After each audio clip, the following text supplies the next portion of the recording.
19वीं सदी का यूरोप तेज बदलाव के दौर से गुजर रहा था। साम्राज्य अपने विस्तार और नियंत्रण में लगे हुए थे, सीमाएं हथियारों और आदेशों से तय होती थीं, और आम लोगों का जीवन अक्सर सत्ता की इच्छाओं के अनुसार ढलता था। विज्ञान और उद्योग धीरे धीरे दुनिया का चेहरा बदल रहे थे, लेकिन ये बदलाव हर जगह समान नहीं था।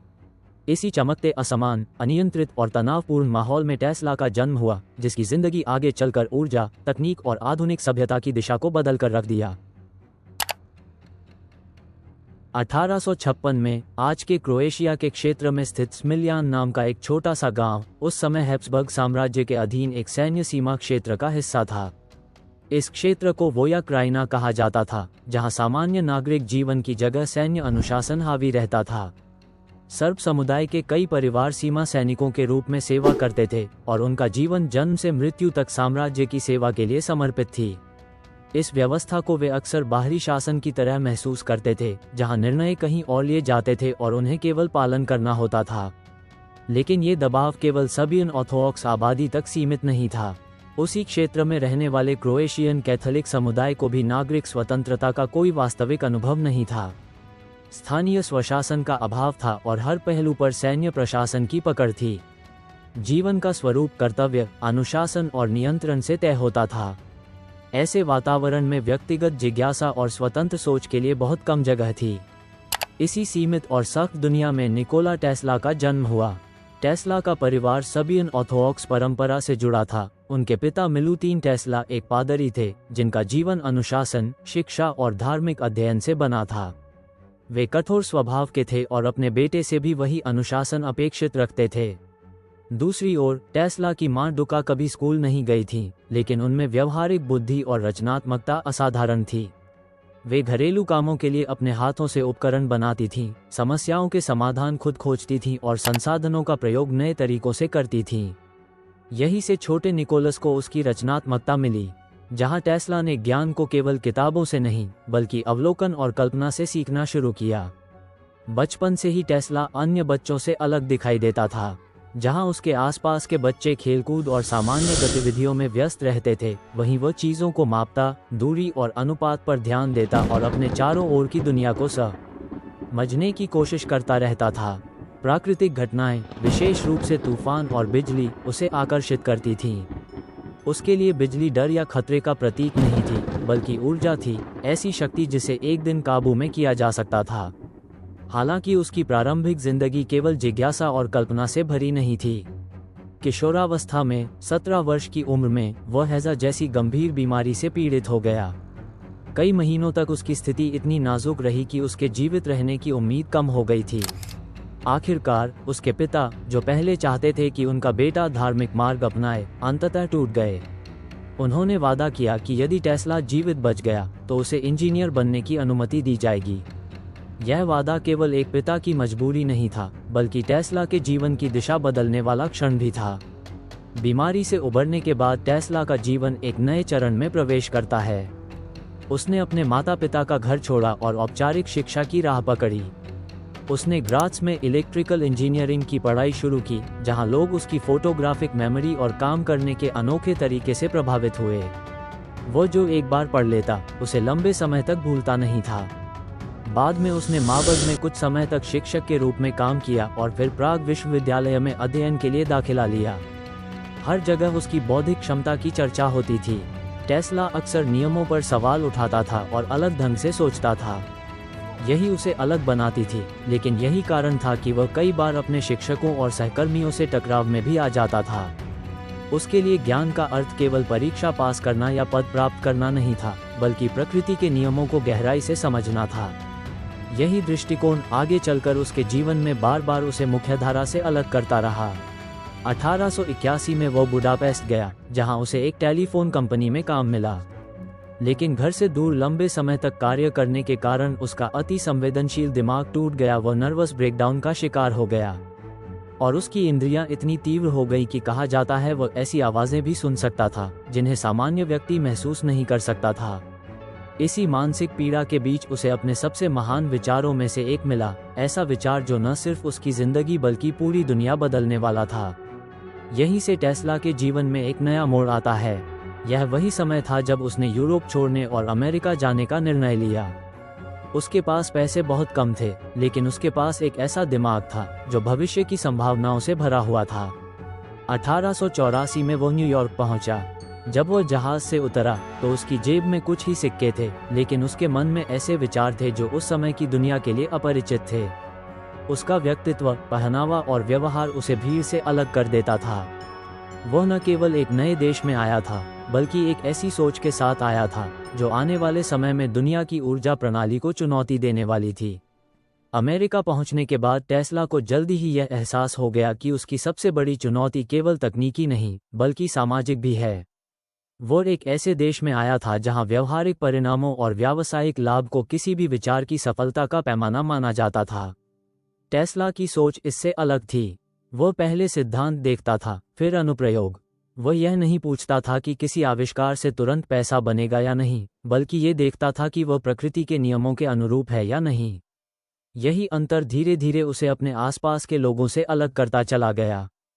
उसका व्यवहार भी सामान्य सामाजिक अपेक्षाओं से मेल नहीं खाता था। टेस्ला अत्यधिक अनुशासित जीवन जीता था, लेकिन यह अनुशासन सामाजिक सुविधा के लिए नहीं, बल्कि मानसिक नियंत्रण के लिए था। उसकी हर आदत अनुशासन और अंकों से बंधी हुई थी। हर काम 3 के गुणक म ए होना चाहिए। खाने की मेज पर उसे 18 नैपकिन चाहिए होते थे, जिनसे वह खाने से पहले प्लेट और चम्मच तब तक रगड़ता रहता जब तक उनमें कोई भी खामी न रह जाए। गहनों से उसे नफरत थी और वह महिलाओं से दूरी बनाए रखता था। उसका कहना था कि उसने जानबूझकर ब्रह्मचर्य चुना है ताकि अपनी सारी ऊर्जा विज्ञान को दे सके। उसका एकमात्र प्रेम उसका शोध था। मोती उसे चिढ़ाते थे और पास में झुमकों की हल्की सी आवाज़ भी उसे सिहरा देती थी। बाहर वालों को वह अजीब और दूर दूर रहने वाला लगता था, लेकिन इसके पीछे उसकी एक मजबूरी थी। वह दुनिया को उतना ही व्यवस्थित और निर्दोष बनाना चाहता था जितनी उसके दिमाग में बनी मशीनें थीं। उसे स्वच्छता को लेकर असामान्य स्तर तक सावधानी थी। वह मानता था कि बाहरी अव्यवस्था आंतरिक अव्यवस्था को जन्म देती है, इसलिए उसका हर दिन तय नियमों के अनुसार चलता था। टेस्ला की सीखने की प्रक्रिया भी इसी नियंत्रण और स्पष्टता की खोज से जुड़ी थी। वह जानकारी को टुकड़ों में नहीं देखता था। उसके लिए कोई भी विचार तब तक अधूरा रहता था जब तक वह उसे पूरी प्रणाली के रूप में न देख ले। वो मशीनों की कल्पना ऐसे करता था जैसे वे पहले से मौजूद हों। उनके हर पुर्जे, हर गति और हर संभावित समस्या को वह अपने मन में देख सकता था। इसी वजह से उसे कागज पर रेखाचित्र बनाने की आवश्यकता कम पड़ती थी। वो प्रयोगशाला में किसी यंत्र को बनाने से पहले ही अपने मन में कई बार उसे चला चुका होता था। ये क्षमता उसे असाधारण बनाती थी, लेकिन साथ ही उसे अकेला भी करती थी। उसके सहकर्मी अक्सर यह नहीं समझ पाते थे कि वह बिना लिखे या मापे किसी निष्कर्ष पर कैसे पहुंच जाता है। जहां दूसरों को प्रमाण चाहिए होते थे, वहां टेस्ला के लिए स्पष्टता ही पर्याप्त होती थी। यही अंतर आगे चलकर कई टकरावों की वजह बना। वो चीज़ों को समझ चुका होता था, जबकि दूसरों को उन्हें साबित करने में लंबा समय लगता था। लेकिन टेस्ला की असाधारण प्रतिभा सिर्फ ज्ञान और अनुशासन पर आधारित नहीं थी। उसने एक ऐसा तरीका विकसित किया जो आज भी रहस्यमय लगता है। वो कुर्सी पर बैठे, हाथ में एक छोटी धातु की गेंद लेकर, वो अपने शरीर को नींद की ओर जाने देता, लेकिन अपने दिमाग को जागृति और स्वप्न के बीच रोके रखता। जैसे ही गहरी नींद आने लगती, गेंद उसके हाथ से गिरकर जमीन से टकराती और उसी आवाज से वह उठ जाता। यह वही क्षण होता था जब मस्तिष्क अल्फा और थीटा तरंगों के बीच झूलता है, अंतर्ज्ञान और प्रेरणा का क्षेत्र। दूसरों के लिए यह बस एक पल होता, लेकिन टेस्ला के लिए यह एक दरवाज़ा था, एक ऐसी दुनिया में प्रवेश जहां मशीनें, सूत्र और आविष्कार पहले से मौजूद थे। उसे बस उन्हें देखना होता था। लेकिन जो आदमी ब्रह्मांड की भाषा सुनने का दावा करता था, उसे नई दुनिया में बहुत ही सांसारिक संघर्षों का सामना करना पड़ा। शुरुआत में उसने थॉमस एडिसन के अधीन काम किया, जो उस दौर का एक चर्चित नाम था। लेकिन जल्द ही दोनों के बीच टकराव हो गया। एडिसन प्रत्यक्ष धारा पर अड़ा हुआ था, जबकि टेस्ला भविष्य को प्रत्यावर्ती धारा में देखता था, अधिक कुशल, अधिक शक्तिशाली और लंबी दूरी तक पहुंचने में सक्षम। बाद में टेस्ला ने दावा किया कि एडिसन ने उससे वादा किया था कि अगर वह उसके जनरेटर सुधार देगा तो उसे $50,000 दिए जाएंगे। टेस्ला ने काम कर दिया, लेकिन जब उसने इनाम मांगा तो एडिसन ने कथित तौर पर हंसते हुए कहा कि तुम अमेरिकी हास्य नहीं समझते। ये कहानी सच थी या नहीं, इस पर आज भी बहस होती है। इसके बाद के वर्ष टेस्ला के जीवन के सबसे कठिन वर्षों में से थे। उसने अपनी कंपनी शुरू करने की कोशिश की, लेकिन निवेशकों की प्राथमिकताएं अलग थीं। वे त्वरित लाभ चाहते थे, जबकि टेस्ला दीर्घकालिक परिवर्तन की बात कर रहा था। परिणामस्वरूप निवेशकों ने उसके पेटेंट छीन लिए और वह सब कुछ खो बैठा। एक समय ऐसा भी आया जब उसके पास न स्थायी काम था और न ही आर्थिक सुरक्षा। जीवित रहने के लिए उसे मजदूरों के एक दल में शामिल होना पड़ा। दिन ब दिन वो मैनहट्टन की सड़कों पर बिजली की लाइनों के लिए खाइयां खोदता रहा। एक ऐसा आदमी जो दुनिया बदलने वाली मशीनों की कल्पना कर सकता था, अब वो मिट्टी में झुका हुआ फावड़ा चला रहा था। फिर भी उसने हार नहीं मानी। यह वही व्यक्ति था जिसके दिमाग में ऊर्जा के वैश्विक नेटवर्क की कल्पना आकार ले रही थी। उसने बाद में इन महीनों को अपने जीवन का सबसे कठिन समय बताया, लेकिन ये भी स्वीकार किया कि इस दौर ने उसे भीतर से मजबूत बनाया। इन परिस्थितियों के बावजूद टेस्ला ने अपने विचारों को छोड़ नहीं दिया। उसके लिए असफलता का अर्थ अंत नहीं था, बल्कि एक अस्थायी ठहराव था। वह जानता था कि जिन विचारों पर वह काम कर रहा है, वे आसानी से समझ में नहीं आएंगे। उसके मन में मशीनें लगातार चलती रहती थीं, योजनाएं बनती और बदलती रहती थीं। बाहरी दुनिया चाहे उसे नज़रअंदाज कर रही हो, लेकिन उसके भीतर एक स्पष्ट विश्वास बना हुआ था कि उसका काम एक दिन अपनी जगह जरूर पाएगा। टेस्ला के जीवन में निर्णायक मोड़ उस समय आया जब उसकी मुलाकात जॉर्ज वेस्टिंगहाउस से हुई। वेस्टिंगहाउस केवल एक उद्योगपति नहीं था, बल्कि वह उन गिने चुने लोगों में से था जो ये समझ सकते थे कि किसी तकनीक का मूल्य केवल तत्काल लाभ में नहीं, बल्कि उसके दीर्घकालिक प्रभाव में छिपा होता है। उसने टेस्ला के विचारों को एक अव्यावहारिक कल्पना के रूप में नहीं, बल्कि भविष्य की ऊर्जा प्रणाली के आधार के रूप में देखा।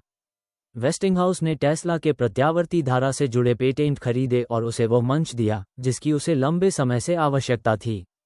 पहली बार टेस्ला को ऐसा सहयोगी मिला जो उसके विचारों को केवल सुधार के रूप में नहीं, बल्कि प्रणालीगत बदलाव के रूप में देख रहा था। यहीं से उस संघर्ष ने स्पष्ट रूप लेना शुरू किया, जिसे बाद में करंट्स का युद्ध कहा गया। ये केवल दो तकनीकों के बीच प्रतिस्पर्धा नहीं थी, बल्कि दो सोचों के बीच टकराव था। प्रत्यक्ष धारा उस समय पहले से स्थापित थी और शहरी क्षेत्रों में सीमित दूरी तक उपयोग में लाई जा रही थी। इसके विपरीत प्रत्यावर्ती धारा लंबी दूरी तक ऊर्जा पहुंचाने की क्षमता रखती थी और बड़े पैमाने पर वितरण के लिए अधिक उपयुक्त थी। लेकिन नई प्रणाली को अपनाने का अर्थ था पुराने ढांचों और निवेशों को चुनौती देना, और यही बात कई लोगों को असहज कर रही थी। इस दौर में तकनीकी बहस के साथ साथ सार्वजनिक धारणा को प्रभावित करने की कोशिशें भी तेज हो गईं। प्रत्यावर्ती धारा को खतरनाक बताने के लिए विभिन्न तरीकों का सहारा लिया गया। भय को एक हथियार के रूप में इस्तेमाल किया गया ताकि लोग नए विचार को स्वीकार करने से हिचकिचाएं। ये दिखाने की कोशिश की गई कि तकनीकी परिवर्तन केवल प्रगति नहीं, बल्कि जोखिम भी लेकर आता है। टेस्ला इस सब के बीच अपेक्षाकृत शांत रहा। वह प्रचार से अधिक सिद्धांत और प्रदर्शन पर भरोसा करता था। उसके लिए किसी विचार की सच्चाई समय और उपयोग से साबित होती थी, न कि शोर से। 1893 में शिकागो में आयोजित वर्ल्ड्स फेयर ने इस संघर्ष की दिशा बदल दी। ये केवल एक प्रदर्शनी नहीं थी, बल्कि आधुनिकता का सार्वजनिक प्रदर्शन था। पहली बार इतने बड़े पैमाने पर प्रत्यावर्ती धारा का उपयोग किया गया और लाखों लोगों ने एक ऐसे वातावरण को देखा जो पूरी तरह बिजली से रोशन था। यह अनुभव केवल दृश्य नहीं था, बल्कि मानसिक भी था। लोगों ने महसूस किया कि ऊर्जा केवल रोशनी देने का साधन नहीं, बल्कि एक नई तरह की सामाजिक और आर्थिक व्यवस्था का आधार बन सकती है। इस क्षण ने यह स्पष्ट कर दिया कि भविष्य किस दिशा में जा रहा है। वर्ल्ड्स फेयर की सफलता के बाद टेस्ला के विचारों को अब नज़रअंदाज करना संभव नहीं रहा। कुछ ही वर्षों बाद नायग्रा फॉल्स परियोजना के विशाल टर्बाइनों ने बहते पानी की शक्ति को बिजली में बदल दिया। इसी ऊर्जा से बफेलो शहर रोशन हुआ, जो दुनिया का पहला शहर बना जहां बड़े पैमाने पर प्रत्यावर्ती धारा प्रणाली लागू की गई। और यह साबित हुआ कि प्रत्यावर्ती धारा केवल सैद्धांतिक रूप से नहीं, बल्कि व्यवहारिक रूप से भी श्रेष्ठ है। इस क्षण के बाद निकोलस टेस्ला का नाम हर जगह गूंजने लगा। उसकी प्रयोगशाला समाज के उच्च वर्ग का केंद्र बन गई। इस सफलता के साथ टेस्ला का सामाजिक और पेशेवर कद बढ़ने लगा। उसकी प्रयोगशाला अब केवल काम करने की जगह नहीं रही, बल्कि विचारों के आदान प्रदान का केंद्र बन गई। प्रसिद्ध लेखक मार्क ट्वेन उसके प्रशंसकों में शामिल थे। जॉन जेकब एस्टर जैसे औद्योगिक घरानों ने उसे आर्थिक सहायता दी। महान भौतिक विज्ञानी लॉर्ड केल्विन भी उसके विचारों से प्रभावित थे। जेपी मॉर्गन जैसे निवेशक उसके संपर्क में आए, कुछ उसे एक प्रतिभाशाली आविष्कारक के रूप में देखते थे, तो कुछ एक ऐसे व्यक्ति के रूप में जो भविष्य को वर्तमान से पहले देख सकता था। हालांकि इस बढ़ती प्रसिद्धि के साथ साथ दबाव भी बढ़ने लगा। उससे लगातार नए नए चमत्कारों की अपेक्षा की जाने लगी। हालांकि आगे चलकर इनमें से कुछ उसके सबसे बड़े विरोधी भी बने। इसके बावजूद टेस्ला का काम करने का तरीका नहीं बदला। जहां एडिसन अपने हाथों और औजारों से काम करता था, वहीं टेस्ला अपने दिमाग में पूरी दुनिया रचता था। वह कहता था कि उसे स्केच की जरूरत नहीं है, उसका दिमाग ही उसकी प्रयोगशाला है। लेकिन ये प्रयोगशाला कभी आराम नहीं करती थी। वो अभी भी अपने दिमाग को प्राथमिक प्रयोगशाला मानता। इसी सोच के कारण वो लंबे समय तक बिना आराम किए काम करता रहा। उसकी नींद कम होती गई और उसका जीवन एक निरंतर मानसिक गतिविधि में बदल गया। यह अवस्था उसे रचनात्मक ऊर्जा देती थी, लेकिन धीरे धीरे उसे शारीरिक और मानसिक रूप से थका भी रही थी। उसका दिमाग उस गति से दौड़ता था जिसे दुनिया पकड़ नहीं पा रही थी। 1899 में वो कोलोराडो स्प्रिंग्स पहुंचा। रात के अंधेरे में उसकी प्रयोगशाला के चारों ओर 20 मीटर लंबी बिजली की धाराएं चमक उठती थीं। टेस्ला तूफान के बीच खड़ा रहता था, जैसे आकाशीय ऊर्जा का स्वामी हो। यहाँ उसने ऐसे यंत्र विकसित किए जो कल्पना की सीमाओं को तोड़ते थे। एक ऑसिलेटर इतना शक्तिशाली था कि कहा जाता है उसने न्यूयॉर्क की इमारतों को हिला दिया। पुलिस के पहुंचने से पहले ही टेस्ला ने उसे हथौड़े से नष्ट कर दिया। वो बॉल लाइटनिंग पर प्रयोग करता था, शुद्ध बिजली के चमकते और तैरते हुए गोले। देखने वालों को ये जादू लगता था, लेकिन टेस्ला के लिए ये केवल भौतिकी थी जिसे वह अपने मन में बहुत पहले परख चुका था। वह रेडियो तरंगों पर काम कर रहा था, उस समय जब मार्कोनी का नाम भी सामने नहीं आया था। 1943 में अमेरिकी सुप्रीम कोर्ट ने मरणोपरांत उसे रेडियो के आविष्कार का श्रेय दिया। उसने एक्सरे पर भी काम किया, वह भी विल्हेम रॉन्टजन से पहले। लेकिन टेस्ला की एक बड़ी समस्या थी, वह बहुत धीरे प्रकाशित करता था। उसके विचार समय से बहुत आगे थे, लेकिन कागज पर देर से उतरते थे। टेस्ला का सबसे साहसी सपना वार्डेनक्लिफ टॉवर था। यह एक विशाल ट्रांसमिशन टॉवर था, जिसका उद्देश्य पूरी दुनिया को बिना तार ऊर्जा और संचार उपलब्ध कराना था। टेस्ला ने घोषणा की थी कि जब वायरलेस तकनीक पूरी तरह लागू हो जाएगी, तो पृथ्वी एक विशाल मस्तिष्क में बदल जाएगी। इंसान अपनी जेब में रखे एक छोटे से उपकरण के जरिए संगीत सुन सकेगा, किसी राजनीतिक नेता का भाषण सुन सकेगा, या दुनिया के किसी भी कोने में बैठे मित्र की आवाज सुन पाएगा। यह एक निर्णायक मोड़ था, भविष्य को परिभाषित करने वाला क्षण। लेकिन निवेशकों को इस व्यवस्था में कोई लाभ नहीं दिखा, क्योंकि ऐसी प्रणाली में मीटर लगाने का कोई तरीका नहीं था। उन्होंने अपना समर्थन वापस ले लिया। टॉवर अधूरा रह गया और टेस्ला का सबसे बड़ा सपना वहीं ढह गया। इसके बाद उसका पतन शुरू हो गया। उसने ब्लैडलेस टेस्ला टरबाइन का आविष्कार किया, लेकिन उसे व्यापक उपयोग नहीं मिला। वो मृत्यु किरणों की बात करने लगा, ऐसी किरणें जो पूरी सेनाओं को नष्ट कर सकती थीं। उसने ये भी दावा किया कि उसे मंगल ग्रह से संकेत मिले हैं। प्रेस ने उसका मजाक उड़ाया और उसे पागल वैज्ञानिक कहने लगी। लेकिन जहां दूसरों को पागलपन दिखा, वहां शायद केवल एक ऐसी दृष्टि थी जो अपने समय से बहुत आगे थी और सामान्य समझ से परे थी। टेस्ला ने अपने अंतिम वर्ष अकेले बिताए। वही व्यक्ति अब समाज की मुख्यधारा से अलग थलग पड़ गया था। वह न्यूयॉर्क के अलग अलग होटलों में रहने लगा, एक जगह टिके बिना। उसका जीवन अब बड़े प्रयोगों और भव्य परियोजनाओं से दूर, सख्त दिनचर्या और सीमित आवश्यकताओं में सिमट गया था। वह बहुत कम खाता, साधारण भोजन पर निर्भर रहता और लंबे समय तक अकेले टहलता रहता। यह एक ऐसा जीवन था जो बाहरी रूप से शांत दिखता था, लेकिन भीतर लगातार चल रही सोच से भरा हुआ था। टेस्ला के दिन अब विचारों और स्मृतियों के साथ बीतते थे। वह अपने पुराने कामों पर मनन करता, भविष्य की संभावनाओं के बारे में सोचता और उन प्रणालियों की कल्पना करता जिन्हें वह कभी पूरा नहीं कर पाया था। उसके लिए उम्र बढ़ने का अर्थ रचनात्मकता का अंत नहीं था। उसके मन में अब भी नई अवधारणाएं जन्म लेती थीं, भले ही उन्हें साकार करने के संसाधन अब उसके पास नहीं थे। कई बार उसने ऐसे विचारों का उल्लेख किया जिन्हें उस समय के लोग समझ नहीं पाए या गंभीरता से नहीं लिया। 7 जनवरी 1943 को न्यूयॉर्क के एक होटल के कमरे में टेस्ला का निधन हो गया। जिस समय उसकी मृत्यु हुई, उस समय वह सार्वजनिक चर्चा का विषय नहीं था। लेकिन उसकी मृत्यु के तुरंत बाद घटनाओं ने एक अलग मोड़ ले लिया। अमेरिकी अधिकारियों ने उसके कागजात और निजी दस्तावेज अपने कब्जे में ले लिए। उन्हें आशंका थी कि इनमें ऐसे विचार या योजनाएं हो सकती हैं जिनका सामरिक महत्व हो। ये कदम उस व्यक्ति की कहानी में एक और रहस्य जोड़ गया जो अपने जीवन में ही नहीं, मृत्यु के बाद भी पूरी तरह समझा नहीं जा सका। समय के साथ टेस्ला के कई योगदानों का पुनर्मूल्यांकन किया गया। जिन विचारों को कभी अव्यावहारिक कहा गया था, वे बाद में आधुनिक तकनीक की नींव साबित हुए। रेडियो संचार, विद्युत वितरण और वायरलेस तकनीक जैसे क्षेत्रों में उसके प्रभाव को धीरे धीरे स्वीकार किया गया। ये स्पष्ट होने लगा कि टेस्ला की सबसे बड़ी चुनौती तकनीकी नहीं, बल्कि समय थी। वह ऐसे प्रश्नों के उत्तर खोज रहा था जिनके लिए दुनिया अभी तैयार नहीं थी। आज टेस्ला की विरासत हमारे चारों ओर मौजूद है। आधुनिक जीवन की लगभग हर सुविधा किसी न किसी रूप में उसके सिद्धांतों पर आधारित है। फिर भी उसकी कहानी केवल आविष्कारों की सूची नहीं है, यह उस संघर्ष की कहानी भी है जो नए विचार अक्सर झेलते हैं। ये कहानी दिखाती है कि नवाचार और स्वीकृति हमेशा एक साथ नहीं चलते। कई बार समाज को किसी विचार को समझने में उतना ही समय लगता है जितना उस विचार को जन्म लेने में लगा होता है।